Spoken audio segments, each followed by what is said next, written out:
오늘은 요엘서입니다. 구약학자들이 이구동성으로 말하는 요엘서의 특징은 시대를 밝히고 있지 않다는 것입니다. 보통의 예언서는 왕의 이름을 거론하며 예언서의 저작 연도를 밝힙니다. 그리고 그 저작 연도는 예언서를 해석하는데 아주 중요한 역할을 합니다. 그런데 요엘서에는 그 특징이 없습니다. 시대를 밝히고 있지 않습니다. 이것이 요엘서의 특징입니다. 그래서 요엘서의 연대 추정은 주전 8세기부터 주전 2세기까지 학자들마다 다양합니다. 그러나 우리는 요엘서가 시대를 밝히고 있지 않다는 것을 존중할 필요가 있습니다. 하나님의 메시지가 다 그렇지만 특히 요엘서의 메시지는 어느 시대건 국한되지 않은 메시지라는 것입니다. 굳이 시대를 밝힐 필요가 없었던 것입니다. 요엘서는 시대를 초월해 모든 하나님의 백성들이 마음에 새겨야 하는 메시지라는 것입니다. 요엘서 말씀을 마음에 새겨 예언자적 삶을 사는 저와 여러분들 되시기를 소망해 봅니다. 요엘서를 한마디로 이렇게 정의하는 분들도 있습니다. 예언서의 요약본이다. 예언서의 짧지만 요엘서가 짧지만 이 요엘서가 예언서의 요약본이다. 예언자 요엘은 모든 예언서를 섭렵하고 있는 것 같습니다. 모든 예언서를 꿰뚫어서 엑기스만을 뽑아낸 것 같다는 것입니다. 저 역시 그 의견에 동의합니다. 오늘 요엘서 1장에 나타난 예언서의 엑기스를 한번 살펴보았으면 좋겠습니다. 1절 말씀 우리 함께 읽어보겠습니다. 부드레엘의 아들 요엘에게 임한 여호와의 말씀이라. 아멘. 예언자 요엘의 이름의 뜻에 엑기스의 의미가 담겨 있습니다. 요엘의 이름의 뜻은 여러분 여호와는 하나님이시다입니다. 여호와는 하나님이시다. 무엇입니까? 엑기스 첫째는 하나님만이 유일하신 하나님이라는 것입니다. 여호와 한 분만이 유일하신 하나님이십니다. 2절에서 4절까지 말씀 우리 한 목소리로 함께 읽어보겠습니다. 2절에서 4절입니다. 늙은 자들아 너희는 이것을 들으러지어다. 땅의 모든 주민들아 너희는 귀를 기울일지어다. 너희의 날에나 너희 조상들의 날에 이런 일이 있었느냐? 너희는 이 일을 너희 자녀에게 말하고 너희 자녀는 자기 자녀에게 말하고 그 자녀는 후세에 말할 것이니라. 팥중이가 남긴 것을 메뚜기가 먹고 메뚜기가 남긴 것을 느치가 먹고 느치가 남긴 것을 황충이 먹었도다. 4절에 보면 팥중이, 메뚜기, 느치, 황충이 나옵니다. 메뚜기는 익숙한데 나머지는 익숙하지 않은 곤충들입니다. 어쨌든 이 네 곤충은 메뚜기처럼 생겼다고 보시면 됩니다. 그리고 농작물에 엄청난 피해를 입히는 곤충들입니다. 농작물에 피해를 입히는 곤충떼가 한 번도 아니고 몇 번 나옵니까? 4번 나옵니다. 4번이나. 휩쓸어 버리는 것입니다. 엑기스 둘째는 여호와의 날은 반드시 온다는 것입니다. 누구도 절대 피해갈 수 없다는 것입니다. 이 재앙에서 주목해서 보아야 할 것이 두 가지 있습니다. 이 재앙이 지금 누구에게 임했습니까? 이스라엘에게 임했습니다. 첫 번째는 이스라엘에게 임했다는 것입니다. 이스라엘 역시 심판에서 자유롭지 않음을 말하고 있습니다. 이스라엘이라는 이 타이틀이 구원을 보장하는 것이 아니라는 것입니다. 이스라엘이라는 이 타이틀이. 두 번째는 자손에게 알리라는 것입니다.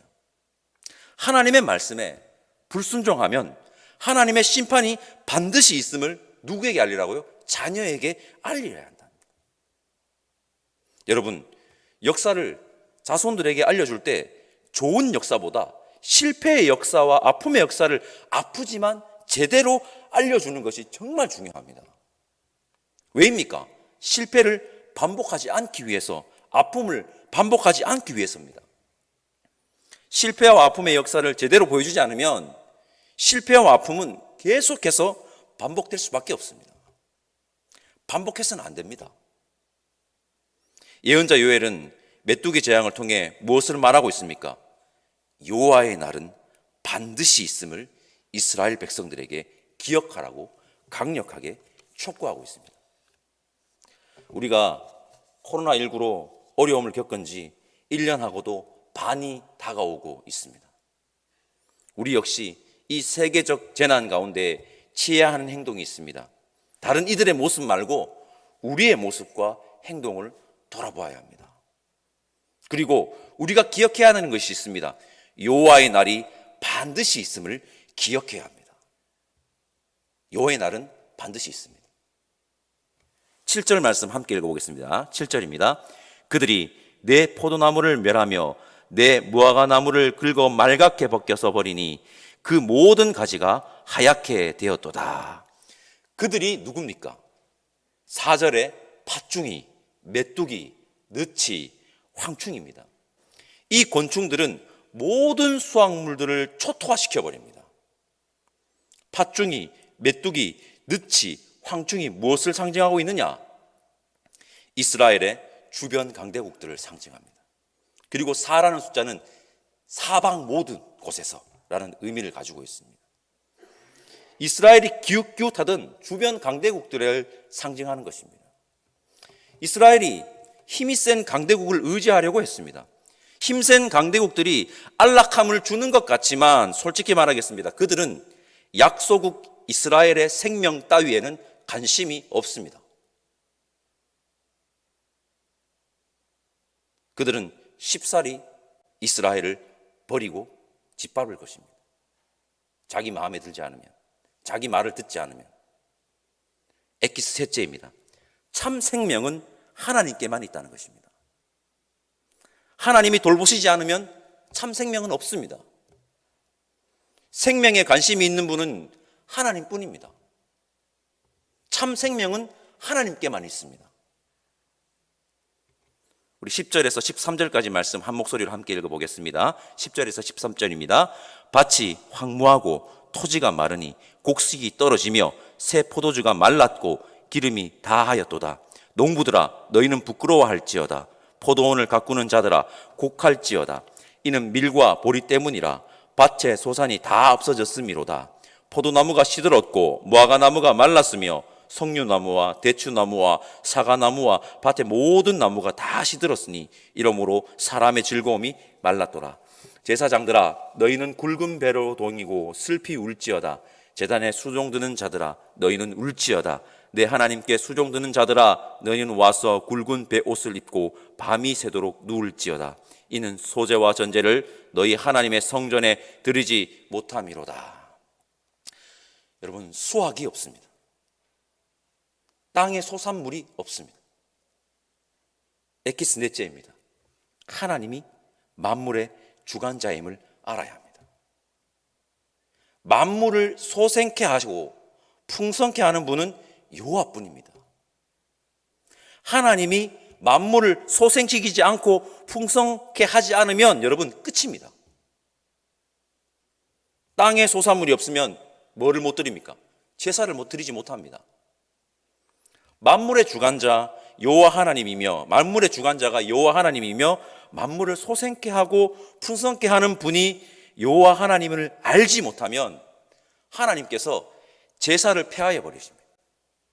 수확물들을 끊어 버리십니다. 우리의 예배는 어떻습니까?